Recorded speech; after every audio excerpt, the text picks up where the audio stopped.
Hey guys, it's Jen. Welcome back to my channel. Today we're going to be making one of my favorite flavors of buttercream, lemon. Hey, I say when life gives you lemons, make lemon buttercream. I mean, lemon mixed with butter and sugar, how can you go wrong? I'm going to start squeezing the lemons while we talk about this buttercream, just to get you salivating. You don't have to use fresh lemon juice by any means. I just love the smell. When you taste this lemon buttercream, you're not going to be like, is that lemon I taste? No, you're going to know it's lemon. And we can do that because the sugar really balances it out. But if that's not your style, all you have to do is decrease the amount of lemon juice you put in. But I personally love that sweet and sour taste. It really gets me craving warm crepes with melted butter and the powdered sugar and lemon juice. Oh, that's one of my favorite desserts. Now you don't want to add too much lemon juice either, so I really did find the perfect amount. Here's the tools you're going to need if you want to take a quick screenshot of this. You can also use an electric hand mixer. Oh my gosh, this smells so good. If you like this video, click the thumbs up button to let me know. If you'd like to learn more recipes and how to decorate your cakes and sweets, start now by subscribing and clicking the bell so you receive notifications every time I post a new video. Alright, let's get mixing. Let's do this. You're going to need lemons or lemon juice, butter, cake and icing shortening, meringue powder, and confectioner's sugar. I like to use butter and cake and icing shortening for the fat in this recipe. The butter obviously for the taste, but that tends to melt, so for decorating purposes, I like to also use cake and icing shortening. You really get the best of both worlds this way.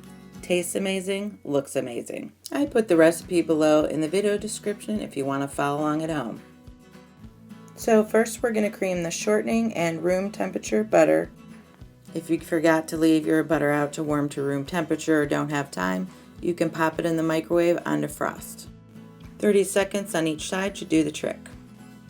Now it's time to add the lemon juice. If you freshly squeeze this lemon, remember to measure out the lemon juice. And then I like to mix that up a little bit before adding the next ingredient. Take a whiff of that lemon. Come on, you gotta remember to stop and smell the lemons. Alright, and then in a separate mixing bowl, we are going to add our meringue powder to our confectioner's sugar and just whisk that together. I hate sifting, so if you buy the powdered sugar in a bag, you shouldn't have to sift it, but use your judgment if it looks clumpy. So on low speed, so you don't get a face full of powdered sugar, slowly add in 1 cup at a time of your powdered sugar mixture. Can anybody else taste the sugar in the air when you do this? Or is that just my imagination? It's so magical, it's like baker fairy dust. Make sure you measure out your powdered sugar correctly. Weighing it is best, but if you don't have a food scale, you can just slowly pour your powdered sugar over a measuring cup and level it out with the back of your knife. Now this is a crusting buttercream, which is really great for decorating. Basically, when exposed to air, a very thin outer layer of your buttercream will crust over. It's nothing you can taste, but it leaves your frosted cake, for example, dry to the touch, so it's harder to nick up. And it also helps buttercream decorations hold their shape really well. And then make sure to stop and scrape your bowl at least once to make sure that the powdered sugar is completely incorporated. Once the powdered sugar mixture is fully incorporated, we're going to increase our mixing speed to medium, or 4 on your stand mixer.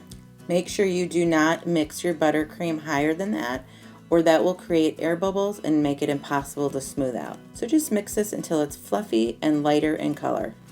So if you're wanting a bright white frosting, really the butter is the only thing going to be fighting you on that in this recipe, because the lemon juice is pretty much clear. So what I do is I buy butter that is less yellow. A lot of companies actually add yellow to the butter. I found Land O'Lakes to be a very mild yellow. Another trick to getting bright white frosting is to add the teeniest amount of violet icing color with a toothpick. Why add violet color, you ask? Well, I will tell you.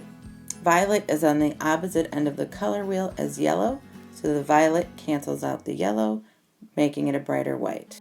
Make sure before you add the violet to take out a little bit of your buttercream for comparison purposes.